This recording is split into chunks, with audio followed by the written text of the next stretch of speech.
Hi there, I'm George Scott and I'm pleased to welcome oddschecker to Eve Lodge Stables.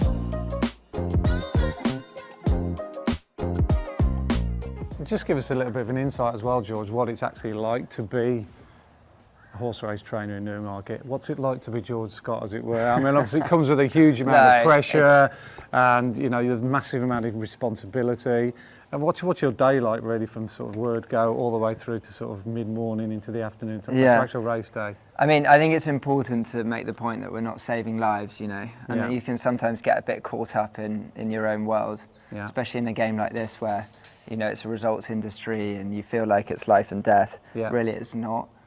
But, you know, it's important to us and it's important to the people that put the money in, and it's important to the staff. So being a trainer, it's like anything. The more you put in, the more you get out. It's a lifestyle, and you know, from the moment you get up at 5:15 to the moment you go to bed, there's not 10 minutes that pass that you're not doing something work related. I mean, that's absolutely true. You know, even if you've got the children, you know, there's just no let up at all. So the morning starts, you know, early, and then the lads have already got me a message as to niggling issues that they've already been round by 5:30. That's insane, yeah. And yeah, I know, and all the levers, horses that have left food and things like that, which is very important to us. You know, the first sign of a horse that's slightly off colour is if they leave their food, like a child in a way. It's minor details like that so many people probably wouldn't appreciate. You know, some that early on in the morning, you're getting an insight into how the horses are, how the yard is, and that sort of sets the tone for the rest of the day, doesn't it? Yeah, I mean, every trainer would be along those lines with the feed and stuff, but yeah, I like a report for when I'm driving into work to sort of get my head around, because, you know, if you've got 85 horses in the yard, there's going to be 5 or 6 new issues in the morning, like or issues to follow up on. So yeah, and then, you know, we've got great staff at the moment, but, you know, someone hasn't turned in, or so and so's ill, or someone's child's ill, or so there's all that to sort out. So by 6 o'clock, you know, you've had a really busy 45 minutes. You know, get out of bed and you're straight in the thick of it. In here, and we have a walk round, collect them, and then give out instructions, sort of thing. You know, it's just a nice place for them to just come in and relax and get an opportunity to see the horses before they go out on the heath. It's a great asset to us, especially in the winter as well. You know, I hate the horses getting wet and cold in the winter, so they can just stay in here and they can train on those wet days, you know. So. And you're pleased with them as a bunch at the moment? Yeah, these are mostly 2-year-olds. I mean, Monsieur Fudge is there in front. He's in good shape, and you've got Modern Utopia's out here as well, somewhere second from back. She's always worked better than she's run. So those are the old, actually in Touch the Moon's here, the old monkey as well. He's in third. But the rest of these are 2-year-olds. Yeah, and we're really pleased with the 2-year-olds we've got. And your policy in general with regards to working the 2-year-olds, do you work them together, or do you always work them with an older? No, generally always work the 2-year-olds together. They're like children, they want to be enjoying it. They don't want to be overstressed the whole time, so we're always trying to let them do short and sharp work. So I'll just sort them out now. Okay. Corner to corner, Long Hill, Kenny, with Modern Utopia, and you just come home together. First canter spread out on the rail, okay? He'll do 2 canters. He's just going to do 1 canter today. You're going to go up Long Hill, just sensible to the bend, and then just let her enjoy herself, finish on the bridle. Is race day a different kind of day to just an ordinary day? Do you treat it any differently? Are you a different animal, as it were? Or? No, not really, to be honest. I mean, because it's coming so thick and fast now, you know. I love running horses. Like when I wake up in the morning, the first thing I think is, oh, what are we running today? Like I love racing horses. And I do get nervous. I get butterflies. Even Moulin Bouge at Air yesterday, I'd have a few butterflies. I love competing. It shows how much you care as well. I love competing, you know, and I love that part of it. And, you know, obviously the results are just so important, even the small ones, you know, because it's a statistic at the end of the day, and someone owns that horse. Absolutely. Someone owns that horse, doesn't matter if it's a 0 to 55, you know. We've got this fun horse on the move at the moment, haven't we? Zapata. Yes. You know, he's bringing us a bit of fun, and you know, it could end up being the sort of like Cabela de Mont, new Cabela de Mont, a bit of a money spinner. You know, could win 4 or 5 on the reel. I mean, he's winning off low grade, but it's fun, you know, and they're enjoying it. And actually, I tell you, Willie Carson bred him. Oh, does he? So it's lovely for me to train for Willie. Super. And talk to Willie. God, this just never stops. That's probably Willie. That's my mum. Oh, right, we better go. So here we are just leaving George Scott Stables, Eve Lodge, going up to the Warren Hill now, to the gallops to see some of the 2-year-olds galloping. We're just going to dip into a day in the life of George Scott and how he's got to this point in his career. Obviously started out assistant to Lady Cecil. Yeah, I mean, it goes way further back than that. We won't bore you with the detail, but my first job was with Paul Nicholls.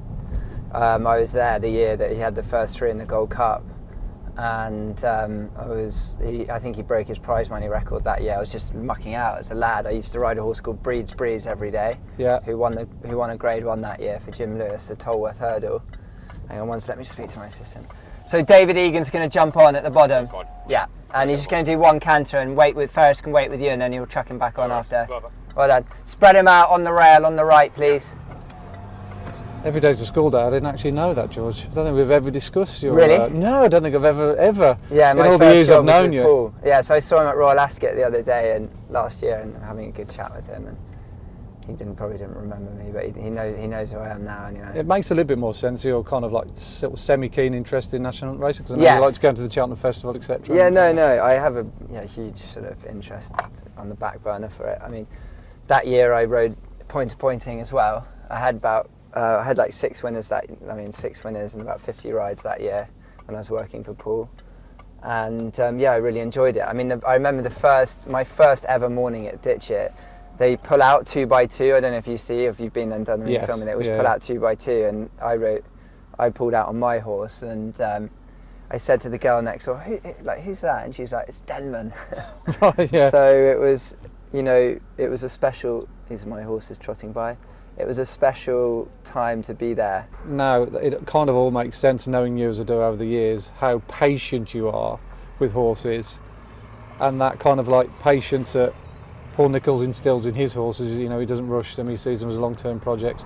I think a little bit of that has rubbed off on you, arguably. Yeah, well, I wouldn't see myself as a patient person in at all, and I don't think any of my friends and family would, but I do with horses, I do, there's huge value in being patient. Yeah. And you said it's so important when to press and when to stop. Yeah. And you pick those things up, but it's instinct as much as anything. I was very green when I was at Paul's, but I kept a diary. I did a diary, and it's quite interesting to sort of look back at it, sometimes. Yeah, I can imagine. Yeah. And from Paul Nicholls, what was the next? Yeah, move? then I came to Newmarket, and I was pupil assistant to Mark Tompkins. Yeah. Who's a very sort of strong northern trainer, came from the north, and he had a really good career. Yeah. And was always renowned for being a very sort of broad Yorkshireman, hard taskmaster. Yeah. And I was a pupil assistant to him for a little bit, for a year.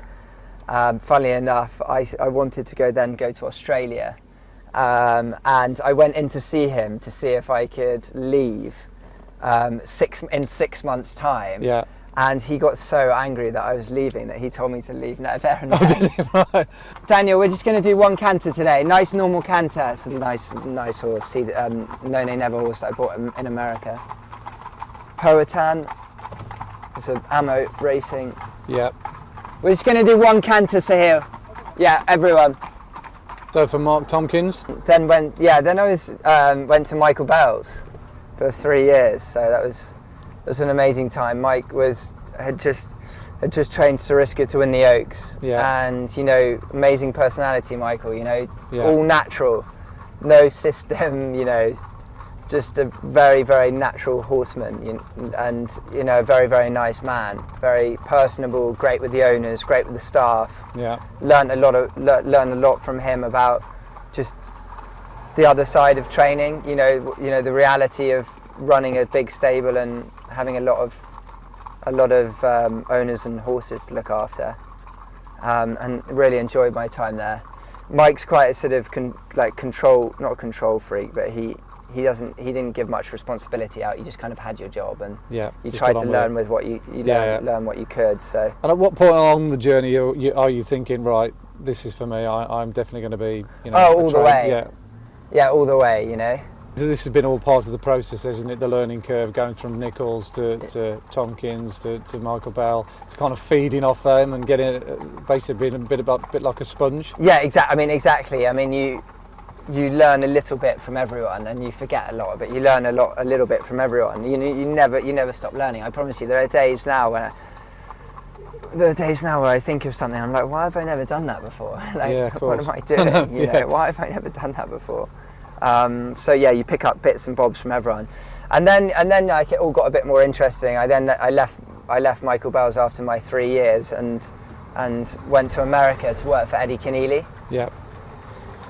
Which was really interesting, and obviously the American side of things is a completely different way of doing things. You know, they have sort of pods of horses around the country, and then they need assistants to run the pods of horses, and you know, because it's such a big place, you know, you can get a lot of responsibility quickly in America. Yeah. You know, you can end up basically training in your own right.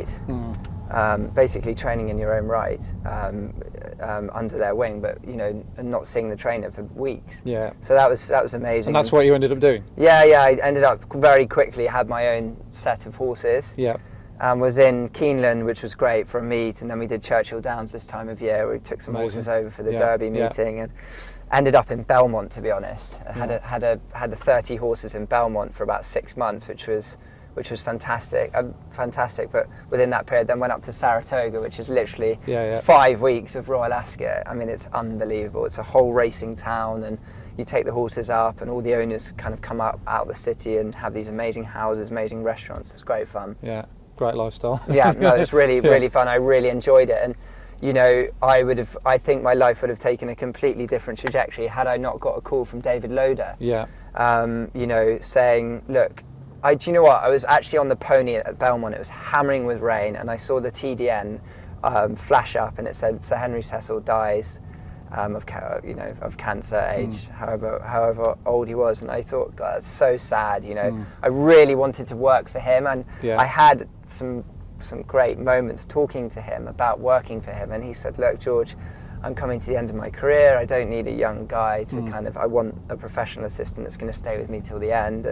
And I thought my time at Warren Place would never come. Just up here on the heath, actually, I remember sitting with him, and he lit a cigarette, and I knew at that point I had at least 5 minutes with him. Yeah. And just the most unbelievable. I mean, everything everyone says about him is true. Everything. He was the most charming man. But when I saw the news flash that he'd sadly died, I thought, well, that, you know, how terrible. But little did I know that at that point that I would then get a call from David Loader and said, look, Jane Cecil was going to take the license on for a couple of years, and that she needed an assistant trainer. And I have to say, at the time, I said, look, I'm not so sure. I'm doing America and I'm enjoying it. Yeah. And David said, you get your ass on that plane now, and put the phone down. Big foot in the door moment. Yeah, exactly. And then we came back, and Jane then rang me, and then I came back, and you know, it was an amazing 2 years. Yeah. You know, we had Noble Mission and Joyeuse, Frankel's brother and sister, and you know, multiple other horses. Yeah, we had an amazing time there. And in a retirement plan, one of those races that those jockey challenge races, what are they called? Yeah. Mighty Yar. We won the Firth of Clyde with a little Kodiak filly. It was an amazing time, and you know, it was a great access to training racehorses. And these 2-year-olds are going to come up Warren Hill, and just give us an insight on what you're looking for in particular. What's the sort of the main standout points? Yeah, well, obviously we crossed over to Warren Hill here, which is the other side of town from our stable. But with it being so dry at the moment, we're not able to get on the grass. So using the hill is quite a good asset to them, you know, to these young horses. And the 2-year-olds, I want them to be relaxed. Yeah. I want them to just have nice, clean breathing and not finding it too difficult. Yeah. As I said earlier, like 2-year-olds, you know, they're like children. They don't want grafting too hard. They want to be going back into their box thinking that was fun, not that was hard. So it's, you know, we're just looking really to... game management, really. Yeah, we're just looking to bring them on and not jump any steps, you know. Yeah. That's a sort of pretty simple process with them. It's not always as easy as that because sometimes they do a bit too much, or sometimes you do a little bit of work with them that is too much for them. Yeah. But that's what we try to do anyway. And being a modern day trainer, you've got data, haven't you, that you can analyse afterwards when you get back into the yard that tells you how horses have worked, their cadence and stuff like that, and their heart rate. Absolutely. That's been a big help to you over the last few years, hasn't it? Yeah, definitely. I mean, like with all data, you need lots of it to compare it. Yeah. And we're starting to build up a good bank now. We've been using it for 3 or 4 years. Yeah. Alex, my assistant's got a really good understanding of how it sort of equates to our training. And what's really interesting with the young horses, when you start seeing them do fast work, stride length and cadence and recovery. We've got them, see, at the bottom of the hill, they're about to start jumping off now. So we've got really some of my favourite 2-year-olds out here. We were really lucky at the sales this year. We were able to go and buy some of the horses that we really wanted, which was the first time we've ever done that. Yeah. And Victorious, obviously, is the yard sponsor, enabled us to do that. And then these are mine just jumping off now. I mean, for you, that's a huge vote of confidence, isn't it? From what you did last season and the season before, the building blocks that you've put down. No, absolutely. No, it's great. We just want to keep growing and strengthening all the time. But that's where you see the business model basically going, isn't it, with the 2-year-olds? With the quality. Yeah, absolutely. We love training 2-year-olds. It's the best part about training is the 2-year-olds, the excitement and the repetition and the new stock every year. We had 2 2-year-olds rated over 110 last year. Absolutely, So, it's a system that we feel is working. 20% strike rate with them as And well. It's his Touch the Moon, who's a little bit of a monkey, finished 3rd at Ripon the other day.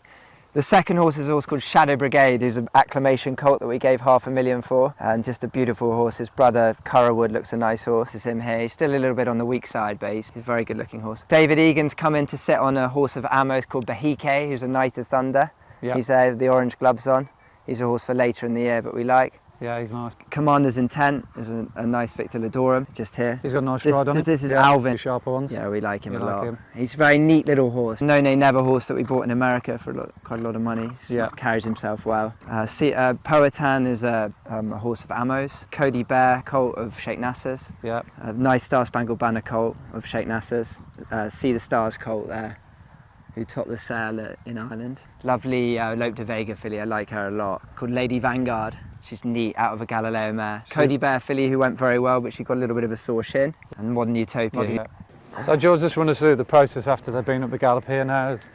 Just a long walk back, is it? Yeah. I mean, look, we'll go and see them now and speak to I speak to every rider and make sure they're happy. Yeah. But they all look good. They all looked in a nice rhythm. I didn't hear any wind issues. Yeah. And it's just a matter of they're in a routine now, and there shouldn't be any. There was an easy day for them, Yeah. But I'm just looking at them now. You're always looking at them. I think they look fit and healthy. Yeah. And relaxed. Yeah, they're relaxed. Chilled. Yeah. That's for us. That's key, is keeping them relaxed and keeping them in the right mindset. We don't want horses messing around if possible, because you can't control every horse, but if they're messing around, they're wasting energy, they're worrying, they're fretting. They're not as efficient as they could be. And you talked extensively earlier about having an unbelievably good staff. Yeah. Obviously, the work riders as well, they play a massive role in the whole process. Yeah. The feedback they give you, the feedback you give them, and executing those sort of views beforehand when they go out. It's massively important, isn't it? The whole thing. No, definitely. I mean, it's taken a long time, but we've got really good riders now. Yeah. I really believe we've got as good a riders as anyone in town, and they're hugely important. And it's making them feel like that they're part of it. Absolutely. Yeah. That they want the horses to run well because they've been involved in them, rather than just coming in and doing a job. You want them to feel really a part of the whole process. They're the unsung heroes, really, aren't they? Yeah. No, they are. They're the one who does the early graft, the hard yards in the mornings. No, definitely. Yeah. So going back to your days with Lady Cecil. Yeah. And sort of how it progressed. Well, Noble Mission was an incredible racehorse. It was an incredible story because at the start of the spell that I had there and Jane started training, he was very much stuck in the mud. The horse, he was listed Group 3. Yeah. And as he had another winter to develop, it was very clear to me and to James Doyle that the horse was a horse that you couldn't hold up. You know, he was a horse that really wanted to flow in his races. And when we went to Newbury the first day, the first run for us, we said to the Jumpmont team, can we let him make the running? And he's like, oh no, you know, it's so strange now talking to someone about tactics and them telling you can't do that. I mean, I just like, I would, if I talk to an owner now, like I just couldn't imagine them saying, no, you shouldn't do that. You have to try something else. I haven't had that conversation forever with one of my owners. But then we were told not to let him make the running. So anyway, we didn't. But then he just went on when we popped on the lead in the bet 3. Was it the bet 365? I think at Sandown. Sandown, yeah. And he just popped on the lead, and then the rest, he was just unbelievable off the front. You know, he was such a good horse and so powerful off the front. And you know, the rest was history. He won 3 Group 1s and culminating in a champion stakes. And you know, I don't think there's anything more exciting than being a racehorse trainer and being on a trajectory with a good horse. You know, it's just so cool when you're you know, you've got a good horse and you're going race to race. And that was a really special time. And obviously he was Frankel's younger brother, and then he went to the champion stakes, and we'd actually put a hood on him, but James Doyle was saying that I think this hood is starting to have a negative effect, like too much of an effect. So we went to the champion stakes, and James wanted to take the hood off. But I was like, you can't win 2 Group 1s and 3 Group 2s or whatever, and then go to the biggest race of them all and take off the hood. You just can't do that. Like, imagine if he ran with his head in the air. if it didn't work. So Roger Varian I was living with Roger Varian's assistant, David Eustace, who's smashing it in Hong Kong at the moment. And they were using these Japanese hoods, which were just more like a paper hood, like, well, not paper, but they're very thin. Whereas we were using these silicone cones. So we just switched to the lightweight hood instead. And God, like, he was receptive. You know, Al-Kazim, they went head for head. And he just got back up. And then I'm convinced that if he'd had a silicone coned hood on, he wouldn't have won. So it's just those things that you just think about, margins. like, you know, which must happen day to day with horses as well. But that's a bit example of it. So I learned a lot there. You know, had a lot of opportunity to train the horses. So I made a lot of mistakes. Well, there's so many different. Still make a lot of mistakes, but there's so many different formulas, isn't there, to finding the key to a horse.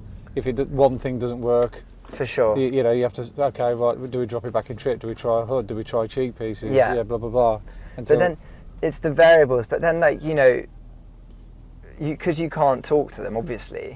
You know, you might put a hood on and then go and win, but they just might have been in better form. They had nothing to do with it, and you're like then thinking that piece of apparatus was the defining point, but actually they just went in better form, or you know, they travelled up better, or they didn't get upset in the gate this time. So there's so much that goes into it to get the horse there to win the race. So we're just in there sort of collecting paddock area here with George. It's got a horse just behind us here, Mission Commander, he just worked nicely. He just had a pick of grass because he's naturally a little bit of a warrior.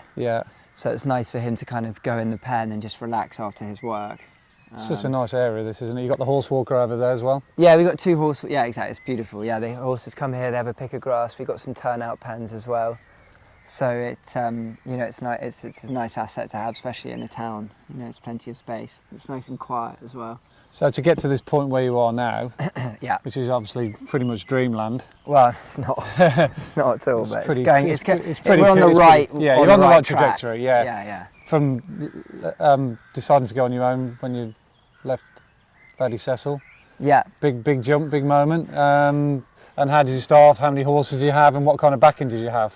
Yeah, I mean, like in any business, you know, or any sort of any other young guy moving through, like, there's always going to be a time where you make the jump yourself, and it worked well because Jane Cecil was retiring, or wasn't retiring, but she'd finished her 2-year stint training, and it was a natural.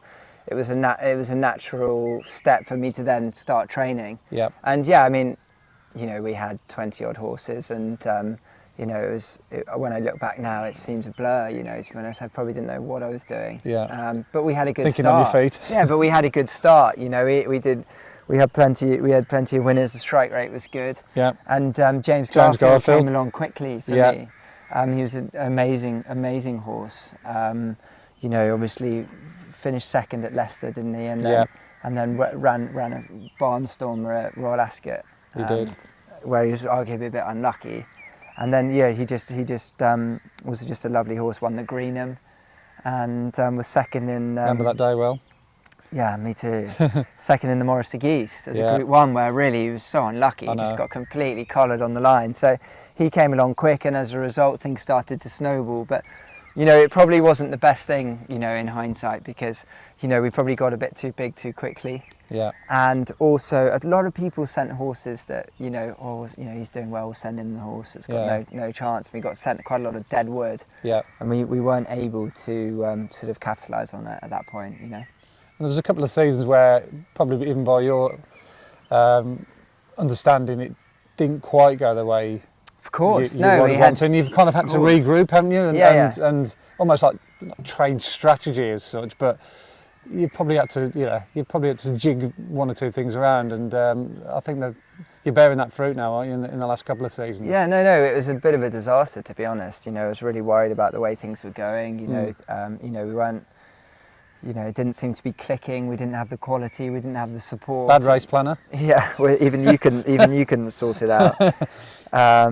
But you know, I obviously got divorced through that period, which obviously doesn't have this sort of particularly significant effect. But you know, there was a lot going on. Yeah. And you know, it was felt through the results. So. You know, there was a breaking point really, as a tipping point where we all had to sit down, you know, the people closest to me, and we had to regroup, restructure. Yeah. And it was a bit of a Hail Mary. If it didn't work, then, you know, this is a competitive industry and you're going to be out. But we were able to, you're included in those conversations. We were able to sit down and come up with a new strategy and then carry it out. Yeah. We bought some cheaper, sharper horses to get our name rolling at the start of the year, and you know, the 2-year-olds we started to tweak the 2-year-olds, and they got on a really good trajectory, and Rocket Rodney came along and really helped us, and you know, we started to sort of claw our way out of it. And it was at that point as well that I met Sheikh Nasser, and you know, started that relationship, and sort of 3 years on from there, it's a completely different operation, has a completely different feel to it. And like any up and coming trainer, a Royal Ascot winner means so much, isn't it? That Isle of Jura was you know, a game changer, wasn't it, in many respects? Well, Isla Jura was the whole story is from just Bahrain an to amazingly special racehorse. Yeah. And gave us some incredible days. Yeah. As you well know. You know, obviously won the Bahrain Triple Crown, which, you know, is very meaningful to me and to the owner.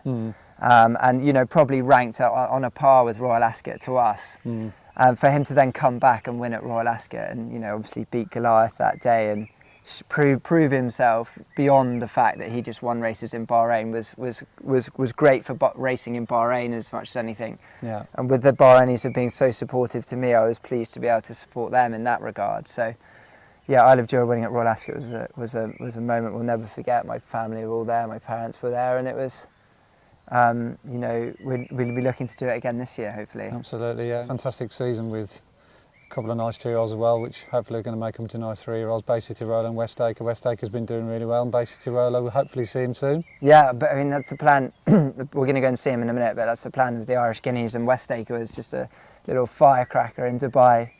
Kept everyone warm through the winter. You know, to have 210 plus rated 2-year-olds out of one group was really, really exciting, and you know, as I say, like, it's going to be interesting to see how they do through this year now. And regards going forward, obviously ambitions. Yeah, I mean, are you more a numbers man, i.e. 50 plus winners, or are you more quality? I'm not really. No, quality. Yeah, quality. Yeah, quality. That would be what I'd really like aspire to, is to keep increasing the quality. The numbers and the day-to-day stuff will take care of itself. But no, we want the top horses, and you know, the way things are, the 2-year-olds are looking like, you know, we might find one or two amongst them. And just finally, if you had to sort of win one big race, Derby. Derby. Yeah, Derby. Like, you know, it's a race that shapes the season here in the UK. I know some people we've moved to speed, but you know, I'd like to win the Derby. You know, I think I'm respectful to the history of the game, and I think that's the biggest race to win. Well, the way things are going, touch wood, that won't be too much of a distant pipe dream. Well, we'll try, do our best. Cheers, Let's George. go. So here's one of your latest acquisitions. Yeah. Passenger, you got for the Niarchos family. Yeah. Top class horse in the making. How's he been going since you've acquired him? Yeah, obviously Niarchos family have been amazing supporters of mine. They've had a horse with me ever since I started training. Yeah. And you know, to get a horse like this through the gates is you know, a huge boost to the yard. He's been training really nicely. Obviously, we know the horse has got a lot of ability, but it's been well documented. He picked up an issue there at York on his last start. Yeah. But I'm very happy with him. I'm not going to nominate a race for him just yet. No. But he's a beautiful horse. He's got great temperament. He's been gelded, and you know, if we can get a nice base of work into him, I'm sure that he's going to be a horse that's going to be running in some top races later on in the year. He's a very kind horse, little bit nervy, but he's very kind, very straightforward. He looks very gentle, yeah. Yeah, he's showing plenty of quality. We're lucky to have him, to be honest. Yeah, and some of the sort of data that we keep suggests he's top class material. On the day when he won at Chester, he was just unbelievable that day. Yeah, he wants to go back. Yeah. Good boy. I remember talking to you about him. Yeah. Because you know, he was in the Isle of Jura conversations, wasn't he? Absolutely. And I always remember you saying Passenger. Yeah. You know, when he wants it, he's as good a horse as there is over in the middle distances. So yeah, he was on my radar, you know, as a result of that. So when Sir Michael retired, you know, and I got the call to train him, it was a great call to get, and we'll see what happens. See what happens with him. Yeah, it should be good. Yeah. Bay City Roller here, George. It wouldn't be bold of me to say that he's a great white hope of the yard for the season. Yeah, no, definitely. Obviously, he was unbeaten at 2. Finished with a champagne. You know, he's had a really good winter. Yeah. We don't want to run on this quick ground, and you know, at this stage, we're very, very happy with him. He's a big personality, this horse. You know, he's in charge of everything, everyone around him, and wants to lead the string the whole time. And as you can see, yeah, look, he's a great physical. He looks in great shape. Yeah. He's going to go to Chelmsford next week for a racecourse gallop. Yeah. I do think he's a Group 1 horse. I really believe that. And trip-wise, to mile and a quarter. Well, he looks like a miler, doesn't he? He does. You know, if you look at him there, you know, he's got the shoulder and the hip of a miler. Yeah. But he's bred to go a mile and a quarter, maybe even a mile and a half one day. But at this stage, yeah, he's going to be sticking to the mile, and he's in the St James's Palace as well. Yeah. But obviously, he'll only run if it's good ground or slower. Exciting times. Yeah. Great success stories here, George. Capello de Mar. It's a remarkable horse because he shows nothing at home, but he's on the track. He's been very, very effective, and every run he's got better. What's interesting about him is that what's lovely about him is that he will relax so early for a stayer in his races. Yeah. And then, as you know, I mean, we've discussed it till we're blue in the face, but and then he's got a really good turn of foot. And you know, he looks a horse on the improve. He's going to go straight to Royal Ascot. You and I will decide which race he runs in. Yeah. And then you know, we'll have him in the Northumberland Plate as well. And with regards to the owners as well, they're really lucky owners. Wonderful as well. owners. Blue Star Racing. They've had Pridwin, Captain Kane. Yeah. How did you win with Captain Kane now? Well, he won 8 in a year, didn't he? And he started off in the 40s, was it? Well, you know, he just got himself handicapped, that horse. But yeah, no, this has been a lovely horse for us, and he's not done yet, I don't think. No, I don't think so, no. Brilliant. Great. So here we have another one of your stable stars from last season, George, West Acre. Had a great 2-year-on campaign, but he really took off when you took him over into Meydan. That was a real success story. Yeah, he's a fast horse. Yeah. You know, he broke the track record at Meydan. He's the fastest horse ever to run at Meydan, over 5 furlongs, and that's been going for some time. So yeah, wonderful horse. He won a Group 3 and a Group 2 out there. He's rated 114. And you know, we've really just got it started with him. He's a baby, he's a young horse. You know, he's got his whole future ahead of him. You know, lucky to have him, to be honest. You know, massive character. I mean, he's a loony, But look at him with it. Have you ever seen that before? He's got like this light patch on his nose. No, he has, yeah. We've always thought he was very good, to be honest, Yes. almost since day one. I remember you saying when he worked at Chelmsford, didn't he? He was with a group of horses, and he was by far and away the standout. Yeah, no, he's he's entered in the King Charles. And I'd say he'll go slightly under the radar there, just because of his last run, where he was one run too many. Yeah. But I think we'll all be driving to Ascot if I've got him in the right mindset, the right form, thinking that he could be live. He'd be a King Stand candidate. You would have thought. It's called the King Charles now. King Charles, yeah. And then Nunthorpe's. Yes. Maybe a Flying Five. Yeah. And then Breeders' Cup. Yeah. Breeders' Cup back to Dubai. Yeah. So we just won't run him so much in Dubai. He'll probably only have, maybe he'd run in the Blue Point and then go to the World Cup night or something like that. And because we talked about training methods and getting to know the horse and stuff like that, their characters and how they go. Because obviously he won first time out at Maiden, you can get him ready first time out. You can leave him off for a couple of months, and playing him fresh is a good angle. Yeah, exactly. He's a very easy horse to train. He's light framed, and he won't need much work. Yeah. I'll probably take him for an away day just to switch the lights on. Switch him on again. Yeah. But he's a really wonderful little horse. He's huge personality. And without sort of tempting fate, he has got the run style for Ascot, hasn't he? Yeah. He's a hold-up horse. He just likes to race in behind. He doesn't race too exuberant too early, and you can deliver him late, can't you, like you did at Maidan? Absolutely, it should be perfect for Ascot. Yeah, so we'll see. Fingers crossed. Hey, another one you've acquired recently from out in Maidan, No Retreat. Won a nice handicap over there. He looks as though he's obviously done well since he's come to you, and you see him as a good sort of mile handicapper going forward. Yeah, definitely. Look, No Retreat was a really exciting addition to the yard. Fauzi Nass and Roger Varian have both done a good job with him, but obviously Sheikh Nasser's, he's supporting the yard, and he was keen for me to have a go with him. Yeah. We're really pleased with this horse. He's a big, strong, powerful horse. He's rated 97.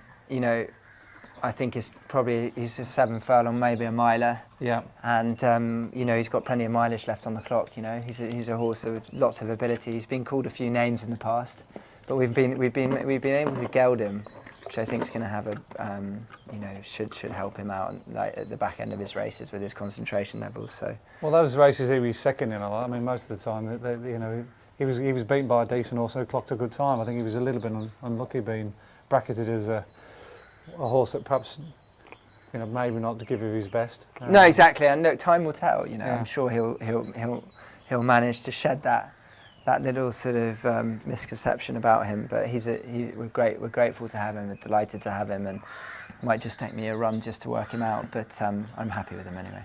And he ties him with Force and Valor as well. He beat Force and Valor in another one of yours. Yeah, no, he beat him quite easily as well, so... tells you the kind of standard of horse you've got. Yeah, no, I really like this horse. I'm excited about him. I might just need some time to work him out, but he's in great shape. So Andy, it's obvious to viewers so far that you've got a great relationship with George Scott. So how are you involved in the yard? Yeah, it came via an associate of mine, really. He knew George really well, and he was looking to have an analyst or a form expert on there, just to help him really with the entries and just the understanding of what kind of horses he had and where to place them. And he knew that I did a lot of speed figure data work with sectional times and overall times as well, and it kind of the sort of two entities kind of like marriage together. And we've been together now for about 6 or 7 seasons. Been through quite a few highs and lows, as we've talked about earlier. Things didn't go quite so well in the early stages, but gradually we got to understand what was required, and we kind of had to almost rebuild and start again. It was very much a small Fisher Sweet kind of thing. We were looking to just place them in the right races, not get ahead of ourselves and put them in the wrong races and races they couldn't win. So we were like pot hunting, if you like, and from having sort of like 19, 20 winners, we were having 30, 35, 40, and we were just gradually improving. As time's gone on, George has obviously got a better set of 2-year-olds as well, which we talked about. And I think having someone like me on side and having George as well, as you know, when we discuss stuff, he's very much on board with the numbers, and he understands, you know, where to go and where not to go. I think that's the beauty of it, and we've just got an amazing relationship. We've never had a crossword with each other. We respect each other 100%. You know, I wouldn't tell George, you know, how to train his horses. I just let him get on with it. And you know, I can see things in certain horses and how they run, make a judgment call on how the race develops and what perhaps they need or require next time based on, you know, the data that I've got. So the two you know, what we do individually works together, like I say, as a unit. Yeah, and the relationship's obviously going well. George had his best year numbers wise last year. Yeah, and the huge highlight of last year was obviously Isle of Jura winning at Royal Ascot. He's not in the yard at the moment, going to be targeted towards a back-end campaign. I think so, yeah, reading between the lines. George hasn't given me any indication that they're being sort of revving him up too much at the moment. It's just like he's gradually coming along, a bit like Basic Tirola. It's going to be small baby steps. But he's, you know, he's not back in absolute full training, but he's training well. Royal Ascot's a possibility, but it is only a possibility, reading between the lines. So it'll probably be mid-season onwards, as you say. And he's a horse that probably, you know, wouldn't want too many races this season, because he did have, you know, when he was in full cry a year or so ago, you know, he had quite a lot of racing in a short space of time. I think he had 3 or 4 out in Bahrain, then he came back and did well over here. So I think I'll just be mindful to space the races out in between, particularly if a horse who's had a little bit of a setback. So yeah, he's certainly one of the better horses in the yard. As you know, he's got a high rating, and you know, big things are all ahead of him. Yeah, and your role as oddschecker as a tipster, you must have one within the yard that you've really got your eye on, that you might be putting up in your column at times this season. Yeah, there's a couple. A filly called 50 Years On. She finished 3rd on her debut at Chelmsford. Really encouraging run. Might have won on another day, but she was a little bit short of room on the inside that day. But Callum got off and said he loved her. Said she'll win a maiden somewhere. We pitched her in quite a deep maiden at Doncaster with relatively high expectations of her running well, but not necessarily winning. I think she went off for 14 to 1. She exceeded everything we thought of beforehand. She won very easily. I think she won by a couple of lengths, quickened really well, clocked a reasonably good time figure. And she'll be definitely in the conversation for something at maybe Royal Ascot.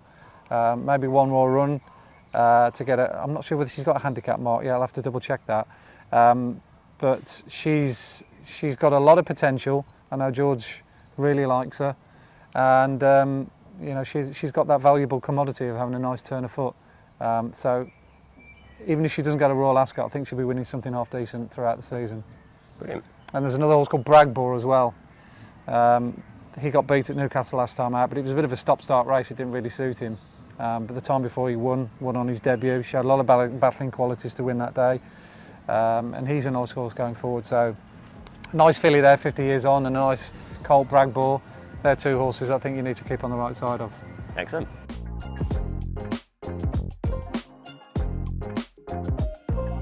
So we've had a great day here at Eve Lodge Stables with George Scott, obviously with Andy Holding, having a conversation with him as well. The horse for me to take out of it is Bay City Roller. Can't wait to see what he does this season, and I hope you enjoyed this content, and there'll be much more coming on the Oddschecker feed.